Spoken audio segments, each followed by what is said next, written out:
नमस्ते मेरे दर्शकों, आपका स्वागत है मेरे चैनल द लाइफ हीलर में। और मैं हूँ वैशाली शर्मा। और जो मेरे रेगुलर व्यूअर्स हैं उनको तो पता ही होगा कि मैं ये वीडियो काफ़ी टाइम के बाद बना रही हूँ आप लोगों के लिए। तो और पहले भी मैं ज़्यादा अभी कुछ दिनों से कंटिन्यूस नहीं रही हूँ। तो उसका रीज़न ये है कि पिछले जो बीते 2 महीने हैं मेरे लिए, जो जुलाई और अगस्त थे, वो बहुत ही टॉपसी टर्वी रहे हैं और टर्मोइल रहे हैं और बहुत ही मतलब कि कठिन रहे हैं। तो ये 2 महीने मेरे तो बहुत ही ज़्यादा इतने डिफ़िकल्ट रहे हैं, इतने एनर्जी एग्जॉस्टिंग रहे हैं और इतना ज़्यादा इमोशनली हैवी थे ये 2 महीने कि जिसको मैं डिस्क्राइब भी नहीं कर सकती हूँ और ना ही वो एक्सपीरियंस बता सकते हैं शब्दों में कि वो कैसा रहा। और ये जो 2 महीने थे ये बिल्कुल ऐसे रहे हैं कि एक के बाद एक, एक के बाद एक के बाद एक साइकिल्स एक ख़त्म नहीं होती थी। तो कहते हैं ना, अंत और आरंभ के बीच में एक थोड़ा समय मिलता है आपको चीज़ें समझने के लिए और अपने स्ट्रेंथ को गैदर करने के लिए और अपने आप को बैलेंस करने के लिए। तो वो बैलेंस मुझको नहीं, वो समय मुझको मिल ही नहीं पा रहा था कि एक साइकिल ख़त्म होती थी, एक साइकिल मैं ख़त्म करती थी, समझती थी, लेसन लर्न कर लिए, अपने आप को अपने अंदर लेसन इंटीग्रेट कर लिए, फीड कर लिए। उसके तुरंत बाद ही मतलब नेक्स्ट डे से ही या वहीं सुबह तक मैं ठीक हूँ, शाम तक फिर कुछ नई सिचुएशन आ जाती थी, नई साइकिल में मैं स्टार्ट हो जाती थी। और कभी ऐसा होता था कि जैसे तैसे मैं ठीक हुई हूँ, मुझे लगता था ठीक है फाइनली अब मैं थोड़ा काफ़ी देर के लिए सो सकती हूँ।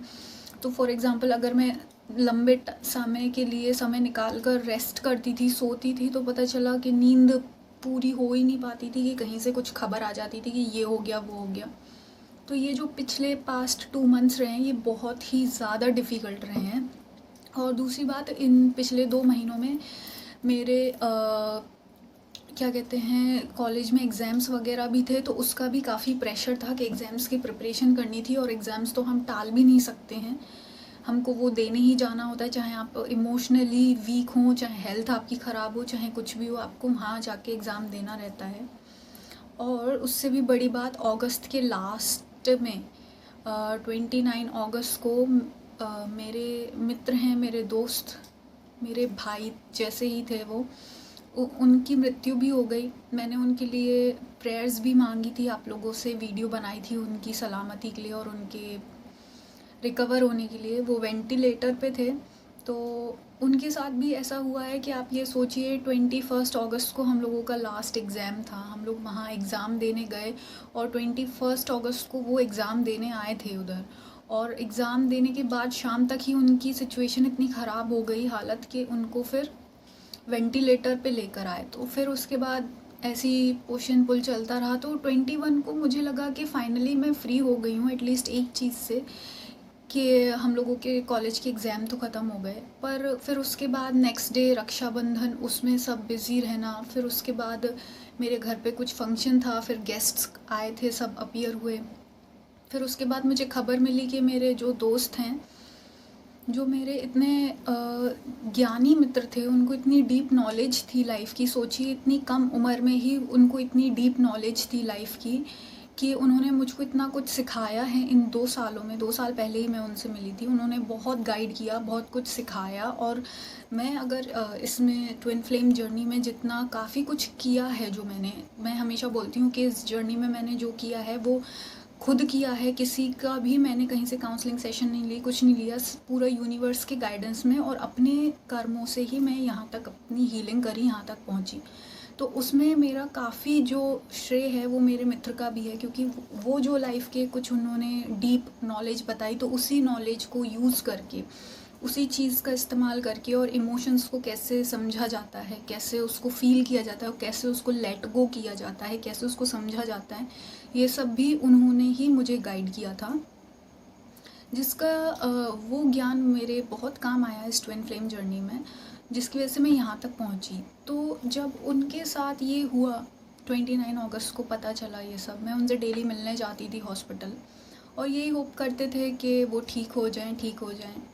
और वो वेंटिलेटर पे ही थे जब मैंने उनको राखी बांधी उनके हाथ पर भगवान को यही मंजूर था कि वो नहीं रहे, मतलब बच नहीं पाए। बहुत कोशिश की उनकी फैमिली वालों ने भी, हम लोगों ने भी।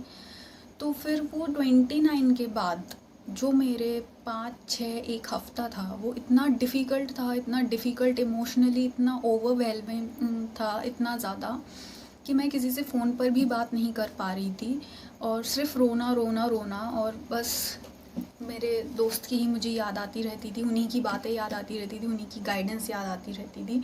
और बिल्कुल ऐसा फ़ील हुआ जैसे कि एक सपोर्ट सिस्टम चला गया है, और मैं तो ये ऐसी फीलिंग्स चलती रहती थी।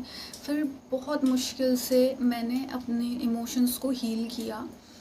फिर जाके जब थोड़ा सा नॉर्मल हुआ, फिर उसके बाद मैंने सोचा कि अब थोड़ा मुझको एनर्जीज़ बैलेंस लगी, तो मुझे लगा कि मुझे आप लोगों तक आना चाहिए दोबारा और फिर से रिकनेक्ट करना चाहिए।